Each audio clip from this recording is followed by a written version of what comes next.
Você sabia que o sucesso pessoal e até mesmo profissional de uma pessoa começa nos primeiros anos de vida, na chamada primeira infância?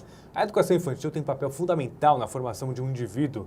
Para falar sobre o assunto, recebo aqui nos estúdios do Empresários de Sucesso, Caroline Passos, diretora da creche Bem Viver e pré-escola bilíngue do Rio de Janeiro. Carol, muito obrigado pela participação aqui no Empresários de Sucesso. Obrigada, Edu. Obrigada pelo convite. Muito obrigada por esse olhar para a educação infantil que vocês estão dando. Posso chamar de Carol, né? Sim, sim. Não tem problema, né? Qual que é o diferencial hoje que você aplica num projeto da escola em relação àquelas escolas mais tradicionais que todo mundo já conhece? Então, o grande diferencial está no foco que a gente dá para uma educação feita por amor. Então, a gente entende e prioriza o tempo da criança, Edu. Então, a gente entende na Bem Viver que a brincadeira é coisa séria. A criança, na primeira infância, ela precisa experimentar, ela precisa brincar, ela precisa ser respeitada, cada um dentro da sua individualidade. E o que a gente pode falar de um futuro? Um indivíduo que não tem essa formação, esse pensamento que você tem, lá na frente, vai sentir, né? Sim. Fase adulta, né? Sim, porque você quer uma etapa. A criança, ela precisa brincar.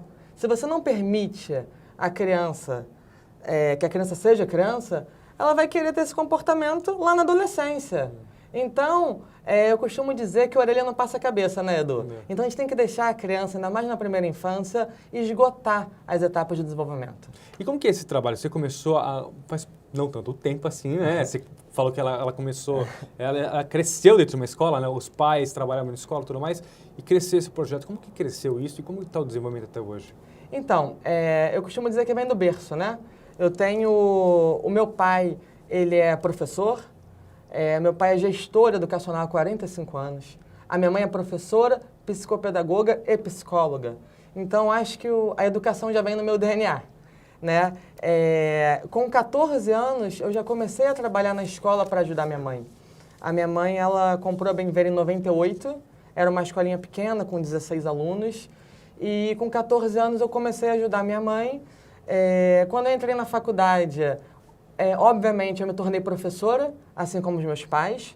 Sou professora de educação física e ainda com uns 19 anos, mais ou menos, eu já entendia a importância da atividade física na formação da criança. Como a gente poderia usar a atividade física para educar as emoções. Então, ainda na faculdade, eu fiz um projeto chamado Bem Viver Kids, que o nosso objetivo com esse projeto era ampliar o tempo da criança na escola. Então, o contraturno do pedagógico, a criança ela faria atividades físicas e artísticas. Por quê? Através dos jogos, da ludicidade, a criança ela aprende a ganhar, ela aprende a perder, ela tem que esperar a vez dela, né? Ela lidera em algumas situações, ela é liderada em outras situações. E a arte proporciona à criança um espaço para expressar os sentimentos. Na correria do dia a dia, ninguém percebe o que a criança sente. Então, nós temos que aproveitar isso, principalmente na primeira infância, para a criança ter essa construção de uma forma integral e saudável. Ou seja, aquele lado integral de uma escola que todo mundo acha, fica o dia inteiro na escola, deixa lá, deixa de manhã, pega à noite. Tem um pensamento muito diferente nisso. Não é só deixar a criança lá, ou seja, usar o tempo dela de uma forma bem útil, né? Sim, sim, até porque no contexto com outras crianças, a criança ela cresce muito. Porque ela sai daquele ambiente de casa onde ela é exclusiva, né? Então, ela tem que dividir a atenção, ela tem que dividir o brinquedo, ela tem que esperar a vez dela. Então, o bebezinho, ele tem que esperar para ser alimentado, né? Quando ele está em casa ou ele está com a babá, é 1 para 1. Então, a criança ela é prontamente atendida. Quando a criança ela está na escola, ela tem que se estruturar num contexto universal das regras sociais, né? Então, ela espera, ela divide, eles amadurecem muito, né? Então, esse olhar para a educação com o Bem Viver Kids foi a grande virada da Bem Viver. Aumentamos o número de alunos a partir dessa ampliação do horário na escola de uma forma bem proveitosa. Os pais deixaram de ter que levar a criança para fazer diversas atividades em lugares diferentes. Eles faziam tudo dentro do colégio. Você gastar mais por isso também, né? Sim, com certeza, super válido, né? E partindo daí, nós tomamos a decisão estratégica de trabalhar, de segmentar a escola apenas para a educação infantil. Então, eu aproveitei as demais salas de aula do colégio para ter uma sala de judô, para ter uma sala de dança, um espaço para psicomotricidade, uma sala de brinquedos, porque a criança ela precisa brincar, eles vivem em apartamentos, eles não têm espaço. Então, se a escola não proporciona esse espaço, eles são muito pequenos para ficar só em sala de aula, sabe, Edu? A gente precisa ter essa noção de respeitar o ritmo da criança. Quando a gente bate um papo, você acompanha as imagens da escola que fica no Rio de Janeiro. Agora, você disse na nossa conversa antes da entrevista que existe um projeto muito grande, muito intenso também, com muita paixão, que você fala com isso com muita paixão, que é a inclusão da criança na escola, né? Sim, sim. A inclusão, ela é muito benéfica para todos. Eu tenho um filho, é o Thor, né? Ele é uma criança que ele está dentro do TEA, que é o transtorno do espectro do autismo. Meu filho é uma criança de inclusão e meu filho estuda na Bem Viver. Como que o meu filho ele se relaciona bem? E todas as crianças, em todas as turmas da Bem Viver, eu tenho uma criança de inclusão. Porque nós entendemos que para os diferentes, regras diferentes. Então, se você tem uma criança que ela tem um ritmo diferente, é só você respeitar o ritmo dessa criança. Vamos fazer uma adaptação curricular. E mais, Edu, a criança que ela está na educação infantil desde nova, você consegue fazer uma intervenção precoce. E a intervenção precoce, ela é fundamental no desenvolvimento dessas crianças. Exatamente. E como que os pais encaram essa, não essa realidade, é uma maneira nova de pensar, porque existe aquela coisa tradicional que como a gente estava conversando, a criança nasce, o pai e a mãe já definem onde vai estudar, onde vai trabalhar, aquela coisa. Agora você define de outra maneira, né? De que maneira que os pais enxergam esse projeto que você tem lá? Então, um grande desafio do gestor e do educador hoje está além da educação das crianças, porque a criança é fácil. O nosso desafio está na educação da família. Então, nós precisamos conscientizar as famílias da diferença do filho ideal, que é aquilo que você idealiza quando vocês estão gestantes ainda, o casal está esperando a criança, para o filho real. O filho real, ele tem desejos, ele tem vontades que muitas vezes não é o que a família esperou, mas é aquilo que você precisa para se transformar, para evoluir, para amadurecer.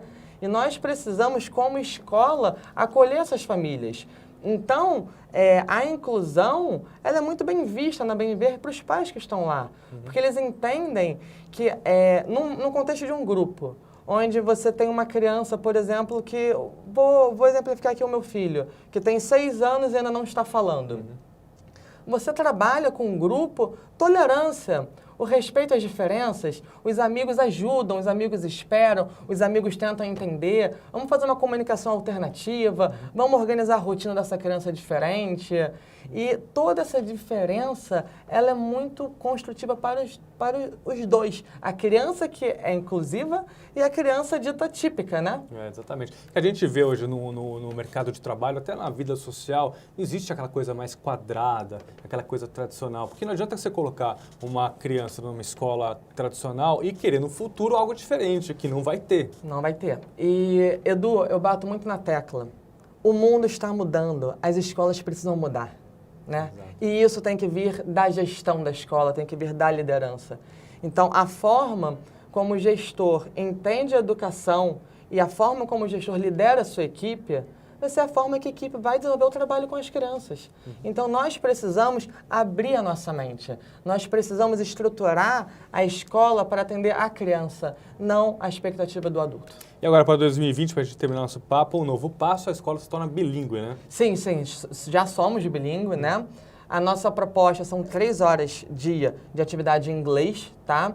Então, a nossa ideia é justamente trabalhar o inglês no concreto.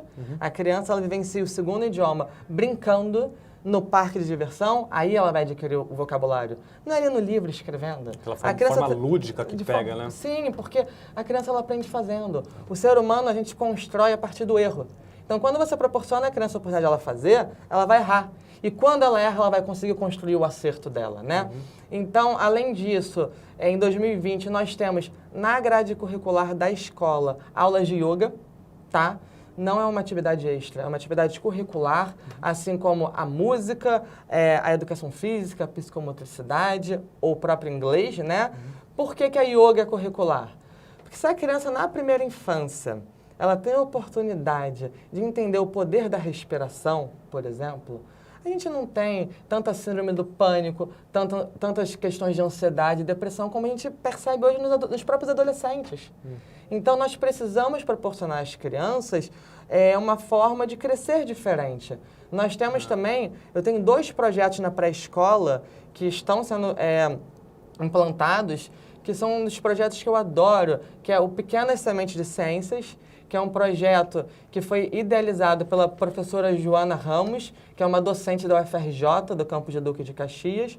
Nós entendemos que os fenômenos da ciência, a criança vencendo de forma lúdica na escola, você consegue trabalhar o quê? Aquele senso investigativo, aquela curiosidade. A criança, ela entende fenômenos da natureza. Você faz ela pensar, né? Sim, e ela vivencia, ela constrói. Então, a criança, ela entende, por exemplo, as ondas sonoras através de uma experiência que ela faz. Então, a professora Joana Ramos, ela está na Bem Viver para propor experiências de ciências para a criança crescer, ter curiosidade. Então, a ciência, ela não é difícil. Ela é abstrata. Então, quando a criança vivencia desde a primeira infância, ela já naturaliza isso. Como, por exemplo, o segundo projeto que eu também acho fundamental, que estamos iniciando agora, é a educação financeira.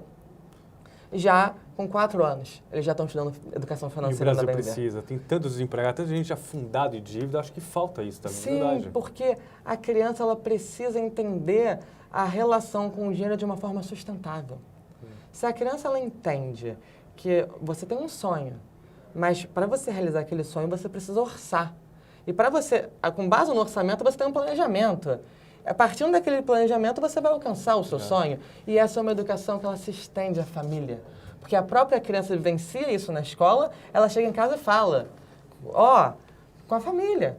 Olha, eu aprendi isso na escola. Vamos poupar para a gente poder conseguir aquilo? Então, tá o brinquedo. Será que eu preciso mesmo de um brinquedo novo ou eu posso trocar com um amigo meu? E aí eu consigo poupar esse recurso para nas férias a gente conseguir fazer aquela viagem que a família deseja. Exatamente. Então, é muito importante a gente sensibilizar essas crianças. Olha, Carol, assunto não falta, mas Não falta falta. tempo, né? Eu agradeço imensamente pela sua participação aqui no Empresários de Sucesso.